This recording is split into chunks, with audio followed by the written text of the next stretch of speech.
Mais avant, quels ont été les apports des téléspectateurs? Absolument. Monsieur Fassia, vous venez de faire déjà le résumé de l'histoire de la fois passée que nous allons décortiquer ce matin, ce samedi 30 mars 2019. Effectivement, les téléspectateurs ont d'abord contribué largement à cette problématique posée ici. Nous en avons retenu trois messages que nous voudrions partager avec cette dame bénino-britannique qui nous écoute, je suis sûr. Alors, il y a le message de Madame Restitude Akwehonou qui dit, je cite, « Bonjour, monsieur des faits. Il faut dire à la dame de tout faire pour serrer son porte-monnaie. Ceux-là, ils sont là pour la déplumer jusqu'à sa ruine. Son mari et sa famille n'ont pas de pitié et n'ont jamais été sincères avec elle. Ma tante a vécu un cas similaire pendant qu'elle était en Italie. Dites-vous, monsieur Chibozo, que c'était son argent qui avait fait voyager sa coépouse en Italie sans qu'elle ne puisse rien y faire. L'homme lui avait fait croire que c'était sa sœur. Au finish, il a tout fait pour ramener ma tante au pays, qui d'ailleurs est devenue ivrogne aujourd'hui et circule dans les rues de Cotonou, alors que monsieur vit en Italie avec sa femme et ses enfants.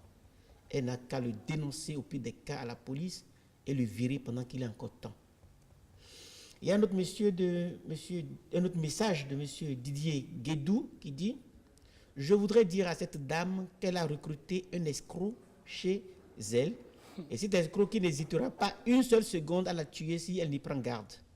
Cet homme n'a aucun respect pour elle, mais si elle tient à lui, comme toute femme bête d'ailleurs, qui s'accroche aux hommes qui ne leur conviennent pas, pendant que les meilleurs restent là, je vais lui conseiller ceci. Elle n'a qu'à tout faire dans ce cas pour lui imposer un membre de sa famille qui sera le pilier sur lequel elle se reposera à Manchester. Cela aura le grand avantage de le dissuader d'une quelconque forfaiture. En tout cas, je l'aurais averti. » Il y a un troisième message, pas moins intéressant, de Betou Baginda, que nous avons sélectionné pour les téléspectateurs et pour la dame, qui dit « Monsieur Chibozo, cette dame a plus de problèmes que le Brexit actuellement. » Il a mis rire. Mais elle doit Non, ce n'est pas le Brexit qui a des problèmes, c'est Theresa May. C'est Theresa May qui a des problèmes avec son Brexit. Donc, mais elle doit être envoûtée, cette dame, sinon elle est dans un pays très organisé. Il suffit qu'elle informe la police et on l'aidera à organiser le rapatriement de cet escroc de mari dans son pays d'origine, le Nigeria. En tout cas, je le dis, le Nigeria regorge cette catégorie d'individus sans état d'âme qui agissent sans pitié. Elle est tombée effectivement sur l'un des mauvais numéros. C'est vraiment dommage que l'homme soit devenu de nos jours cruel à ce point. Merci à vous et bonne continuité pour Faits et Gestes. Continuation peut-être. Peut-être continuation, c'est sûr. C'est sûr. Votre point de vue, Évariste Chibozo. Alors, Madame X, votre conjoint cherchait certainement à se simplifier la vie.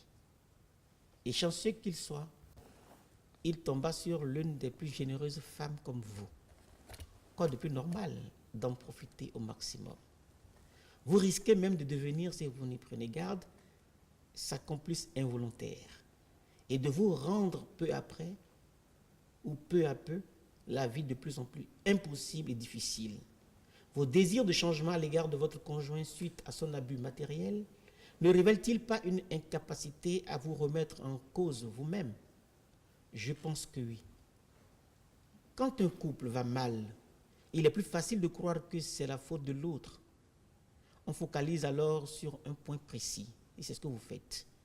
C'est ce qu'on appelle les demandes désignatives. Ainsi, on s'imagine qu'il suffit que l'autre règle le problème identifié en lui pour que tout rentre dans l'ordre. C'est rassurant, mais c'est du leurre. Car le couple se construit en fonction des comportements de chacun. Il ne faut pas toujours pointer un problème en son conjoint comme responsable, car il arrive que celui-ci soit la solution à l'harmonie du couple. Madame X, vous avez habitué votre conjoint à une facilité inédite. Vous payez votre propre dot au nom de quelle logique? Au nom de quel honneur?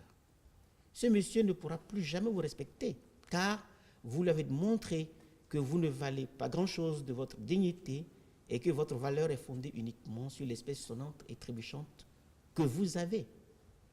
Vous le savez et vous avez mis cette espèce sonnante et trébuchante à sa disposition.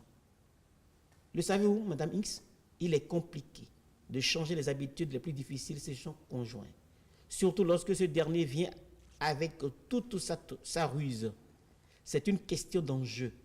Certaines requêtes très anodines, telles que sur l'hygiène, le rangement, etc., peuvent se révéler extrêmement conflictuelles si elles cachent un enjeu important comme une lutte de pouvoir. Qu'en serait-il alors pour un plan bien élaboré, une stratégie bien ficelée de gruger sa conjointe que vous êtes? Détrompez-vous. Il y a suffisamment de signes annonciateurs qui sont tangibles. Madame X, il est pire aveugle que celui qui ne veut pas voir. Je vous le dis en toute franchise que vous êtes embourbé dans un cercle vicieux de complot et de malveillance. Dans le livre Les territoires de l'intime, l'auteur avait écrit qu'il existe pour chacun un rapport idéal entre ce qu'il convient de donner au couple et ce que l'on veut garder pour soi. Fin de citation. Oui, chacun possède un espace personnel qu'il souhaite voir respecté et reconnu. Il y a des normes ou des valeurs que l'on est convaincu de devoir garder, quelles que soient les circonstances. Cela peut être une tradition familiale qui nous correspond ou une éthique acquise au cours d'expériences personnelles. Savoir préserver certaines choses est une forme de dignité, de respect de soi, nécessaire au sentiment de sécurité. Pour Robert Le Burger, je cite, « Au quotidien, on découvre que notre conjoint a une façon de vivre, de prendre des décisions, d'envisager l'intimité qui ne nous convient pas ou nous insupporte. » Fin de citation. Cela est encore amplifié par l'évolution de nos modes de vie actuels. Hommes et femmes passent souvent par une longue phase de célibat avant de se mettre en couple, une période au cours de laquelle ils apprennent à se gérer seuls, sans le contrôle de l'autre. Du coup, les ajustements sont parfois problématiques des deux côtés, et c'est ce que vous vivez. Mais si les gens s'aiment, chacun accepte finalement de faire des efforts, même si les femmes tentent, je le dis, toujours de changer les hommes. C'est un principe. S'obstiner à vouloir changer votre conjoint peut avoir l'effet inverse. Ne vous trompez pas. Ça peut accentuer ses défauts. Cela dit, lorsqu'un conflit apparaît en cours de parcours, comme c'est le cas chez vous actuellement, il est recommandé de mettre son couple face au problème. Il ne s'agit pas de pointer à distance un responsable comme vous le faites, mais de le faire asseoir et de lui dire les 4 vérités qu'il ne faut que rougir les pupilles, mais ne les casse pas. Il n'est pas question qu'une famille soit privilégiée qu'une autre dans le couple. C'est pile ou face. Autrement, vous n'êtes pas tenus de rester ensemble. Surtout que c'est le matériel qui prime sur l'amour dans le cas qui est le vôtre. Si vous estimez être envahi dans votre espace, alors, Madame X, vous disposez, dans le pays où vous êtes, d'autres armes juridiques pour venir à bout de cette pratique déshonorante et malsaine de votre conjoint.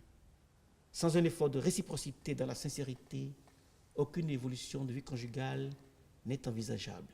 Et c'est ce que je pense. Merci beaucoup, Évariste Thibozor. Parfait. Eh bien, nous allons laisser quelques numéros de téléphone au cas où les gens aient envie de vous parler, de vous donner des histoires ou de participer même.